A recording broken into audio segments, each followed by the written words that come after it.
Party National Factional National Chairman Julius Abure held a closed-door meeting in Abuja with former Abia PDP governorship aspirant Mayor Lucky Igbokwe, sparking speculation about Igbokwe's possible defection. The meeting, also attended by Labour Party Southeast Vice Chairman Ceekay Igara and ex-lawmaker Kelechi Onwuzuruike, is seen as part of Labour Party's strategic repositioning ahead of the 2027 elections. Igbokwe, who placed second in PDP's 2023 Abia primaries, enjoys strong youth and grassroots backing. Analysts suggest his potential shift to Labour Party will significantly weaken the already embattled PDP in Abia, which has been hit by a wave of defections. His entry into Labour Party could also recalibrate political race in the state. Amid Labour Party's internal crisis and Abure's strained ties with Governor Alex Otti, party insiders hint that Labour Party may be grooming Igbokwe as a 2027 governorship contender.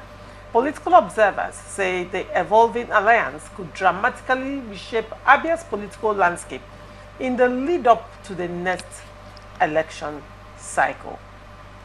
Now, when I saw this story, a lot of things, ran through my head. First of all, Abure's visit to the FCT minister, which I mentioned, closed door meeting. Yes. And now we have this meeting with the PDP governorship candidate in 2023, who of course has strong political base in Abia State.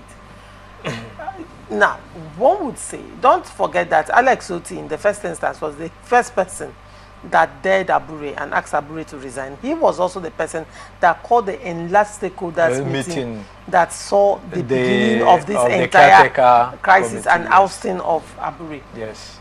Looking at how this thing is playing out, could it be that Abure is on him? And don't forget that after these two strategic meetings the Labour Party, led by the Nenadi Osman faction of the Labour Party, quickly had a neck meeting, which they have been dragging to do.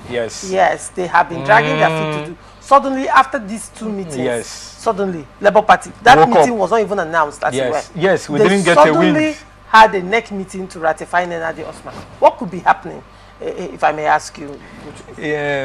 Laurentia, the undertone and the accusations that political parties have been laying against the ruling party and of undermining political parties and instigating violence in the political parties. So the LP had to take the bull by the horn in order to stamp the authority and say, we are no longer divided. You are dealing with a less recognized faction of Labour Party. They have to take the bull by the horn and make that statement and stamp the authority as they have done now.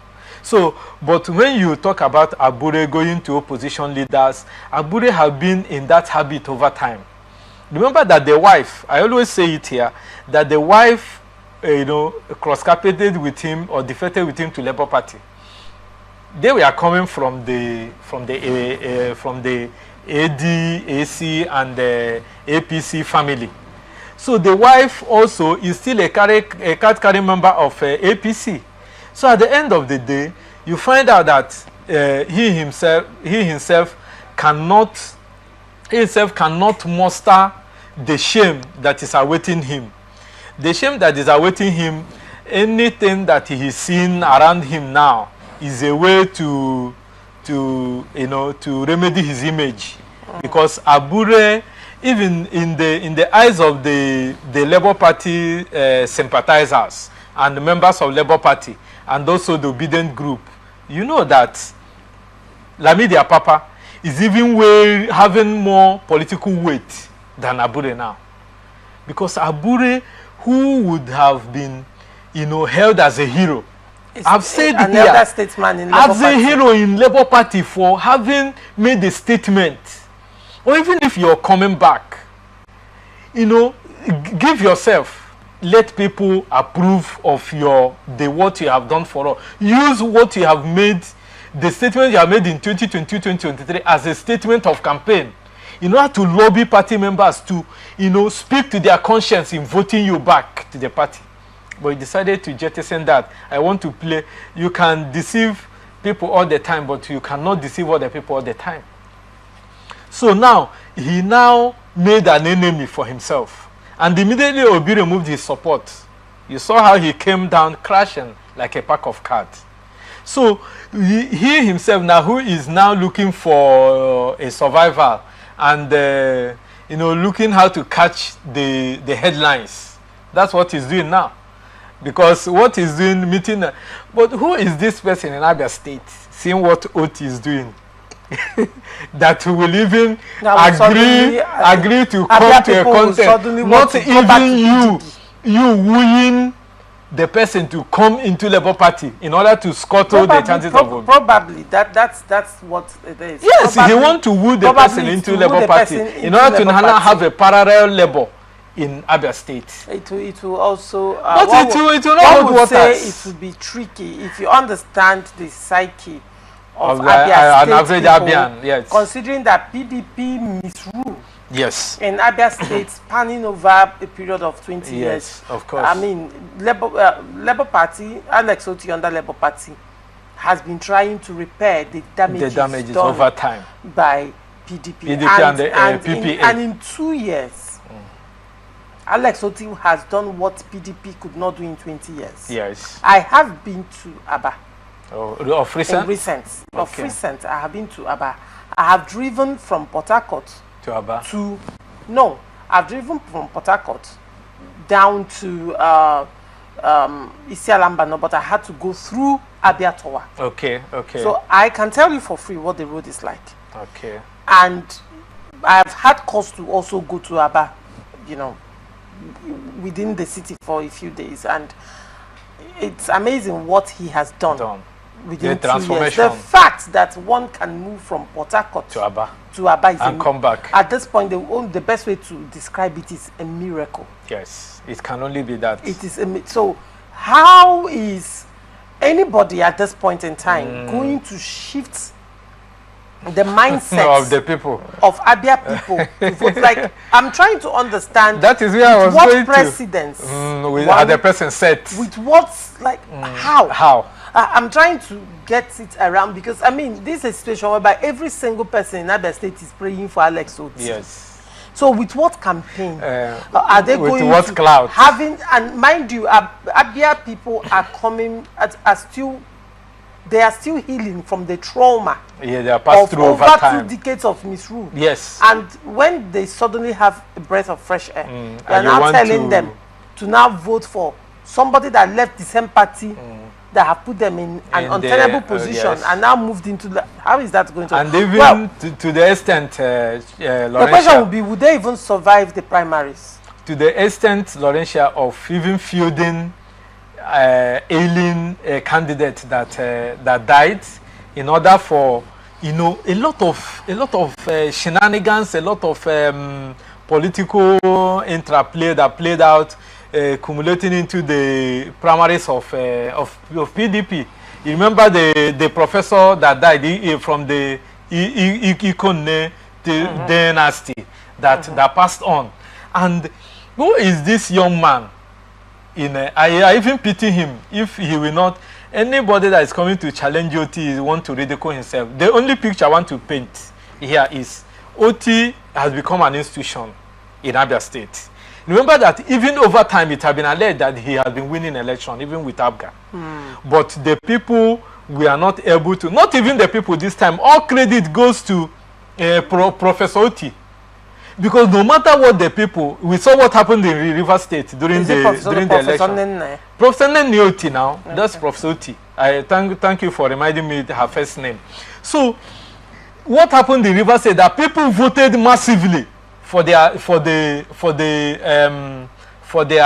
candidate of their choice in River State, and we're not able to do what? We're not able to protect their vote, and the INEC resident commissioner that came were not able to give voice to their vote. So that's why I'm saying all credit to Nenia Otti professor that lent credence to the outcome of that election. So anybody that is coming within that space now will be somebody that is inimical to the progress of Abia people and to their catching a breath of fresh air. It will only happen. It will only be what happened in Borno State when Shetima floated a Zulum.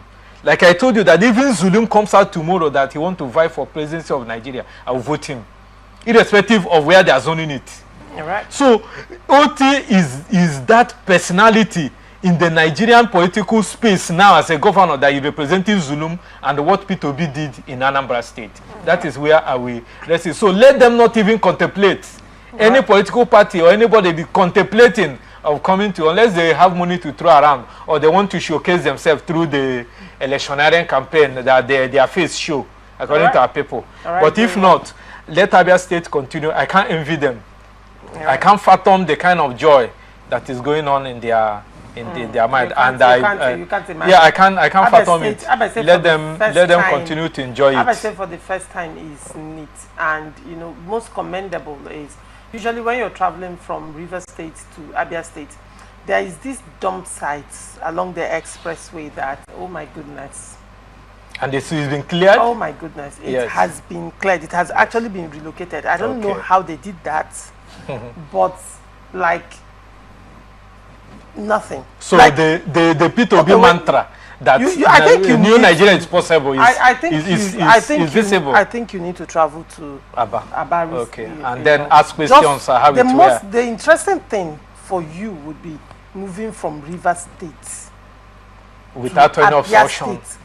You recall how bad road and insecurity crippled business activities. How it crippled business activities in Abure that was likened to the biggest, Abure then was the biggest market in Africa. Yes.